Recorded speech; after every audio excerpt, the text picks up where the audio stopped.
Well, hello. Today is day 2 of me chronicling my reflection on 2011. My name is Stephanie Tillman. For those that don't know me, you can find out more information at icros.com, or you can visit facebook.com/The Hope Station to see what I'm up to now. So I don't know if any of you that are watching this have ever gotten lost in a job, in a ministry, in your family, and have ever just kind of gotten off track, but I was there. So, what my reality looked like from the outside was this. If you didn't know me and you didn't know anything about me, you could probably read about me in the Kansas City Star, in a lot of different publications. You could pick up 435 South, KC Small Business, KC Business.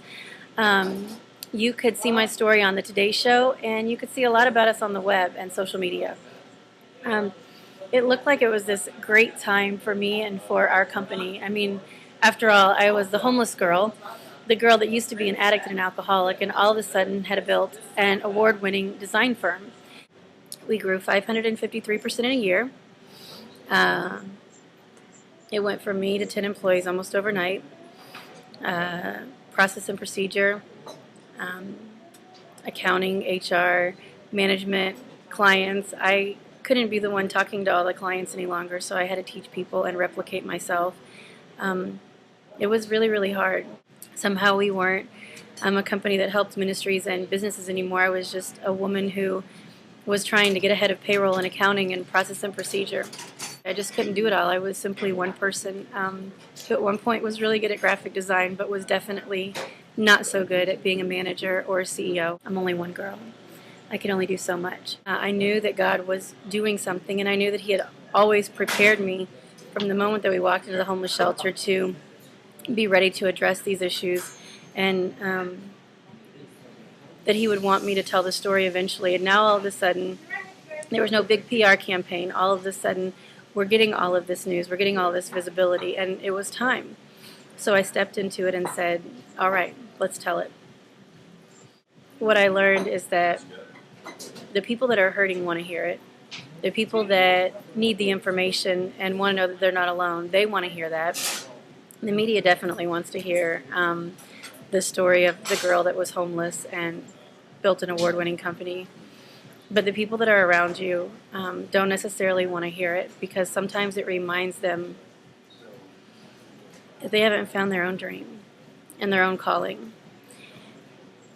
And the words that started coming back about me were so painful. The things that people were saying that I knew weren't true, I started to believe them.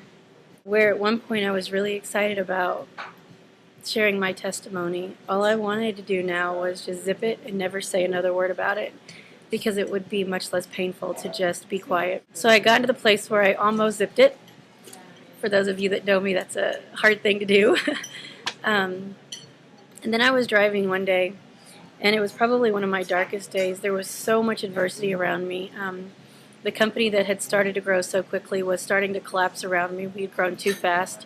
We were very quickly becoming in financial trouble. And as all the balls started to collapse, and I started to zip my mouth and really started to crawl into a hole, I was driving, and I heard on the radio somebody say that we're supposed to boast about the trials that the Lord has brought us through. And I kind of, if you can imagine, I just stopped the car really quick, and all I could say was I had this righteous anger. I was so mad at what people had said about me, and saying that I was making it all about me. I was so angry that they tried to get me to be quiet. I was so angry that people that were supposed to love me unconditionally were just pulling out knives left and right, and instead of loving me when I was confused and hurting, they just wanted to point fingers and blame and really try to hold a mirror up.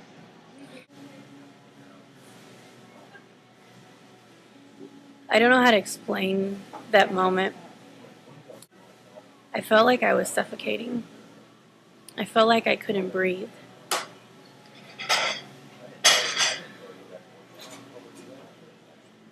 What I felt like God had asked me to do with this company, what I felt like He had birthed,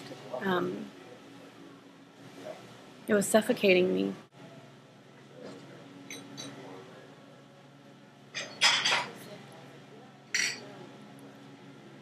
And then what I realized was I needed to pick up that verse again.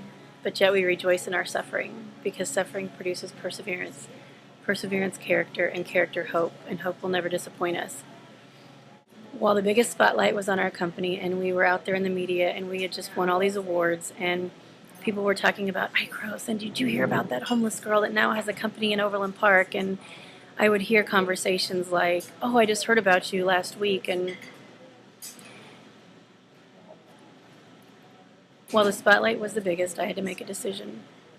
Was I going to go with trying to keep up with the Joneses, and try and make this work for others? Or was I going to stop, realign, and ask God what He wants for my life? About January, February, March, about March of 2011, the company had gotten to a place where we had just simply grown too fast. There was no trying to outrun it anymore. The debt was growing quickly. And I was faced with a decision. In April of 2011, we took our clients and our employees to another firm, and we shut the doors to our big shiny office in Overland Park. And I sat really still and said, okay, God, I'm listening. I'm ready to realign. I'm ready to get back to the core of who it is that you've called me to be. Just let me know what it is that you want me to do. It was hard. It was really, really, really a humbling experience, to shut the doors. All I knew was that I needed to find God's dream for my life again. Looking back on it, what I know is that I was kind of in this cocoon phase. God had spent 9 years investing in me, and my prayer to Him over and over and over again was, break me, mold me, break me, mold me, break me, mold me.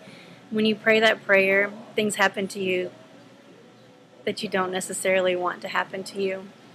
But it really does build a character and a strength in you that are unimaginable. Who I am today is totally different than who I was 9 years ago, than who I was 10 years ago, than who I was 15 years ago. And you don't get here by just walking through life numb. Tomorrow I'm going to talk about realigning. But today, if I could challenge you with one thing, it is to think about what your reality is. It's to stand in the mirror and look at your situation. Don't worry about what anybody thinks. Don't worry about what anybody would say about you. You have to stand in the mirror and you have to block everything else out around you. And it has to be you and God right there, just staring each other in the eyes. And you have to remove all blame of others. You have to remove all guilt from yourself. You have to take 100% full responsibility for every single action in your life, whether it was your fault or not, because it's the only way that you can get to the next place with God. If you have a true relationship with Him, you understand that all things work together for His glory. What I know now is that every single moment of adversity, every single piece of pain, every challenge, everything that somebody else did to me, whether it was brought on by myself, being self-inflicted, or whether it was just something completely that I couldn't control at all, it all matters in my life, and it all matters in the lessons that God needs to teach me to become who it is that He wants me to be so that I can be useful in this world of His. Because after all, what is our purpose in being here? Is it to buy the house and the cars? Our purpose is to cultivate the kingdom, period. It is to bring more soldiers to Christ, to introduce more people to the same forgiveness that we've once experienced in our own life. And a lot of times, people's hearts are more open in that raw brokenness. If I had to name that chapter, I would call that chapter Beautifully Broken. I was more broken than I'd ever been, but I felt a peace in knowing that God was doing something beautiful and emerging something in me that I couldn't explain. When you pray the prayer, break me, mold me, break me, mold me, break me, mold me, and use me as you see fit, God does a lot within that prayer. But it's not always the way that we want Him to do it. So tomorrow, I'm going to talk a little bit more about how He took that place of me relinquishing my reputation, my finances, any kind of firm foundation that I was standing on, and how just by facing the reality of the situation, God was able to take me to a place where He could realign all that He had put in me, and all that He had invested in me through all of the years. Here is a verse that I'll share with you that may impact you. I don't know. But to me, it talks about a lot of the reality of the situation, and it's in Haggai, and it's chapter 1, and I'm reading from the Message, and it says this: "A message from the God of the angel armies. The people procrastinate. They say, this isn't the right time to rebuild my temple, the temple of God." Shortly after that, God said more, and Haggai spoke it. "How is it that it's the right time for you to live in your fine new houses while the home, God's temple, is in ruins?"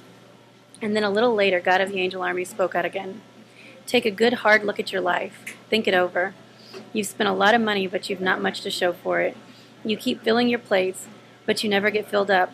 You keep drinking and drinking, but you're still thirsty. You put on layer after layer of clothes, but you can't get warm. And the people who work for you, what are they getting out of it? Not much. A leaky, rusted out bucket, that's what." That's why God of the angel armies said, take a good, hard look at your life. Think it over. What is the reality of your situation today? If you know you're not where God wants you to be, if you're not passionate, spend some time praying.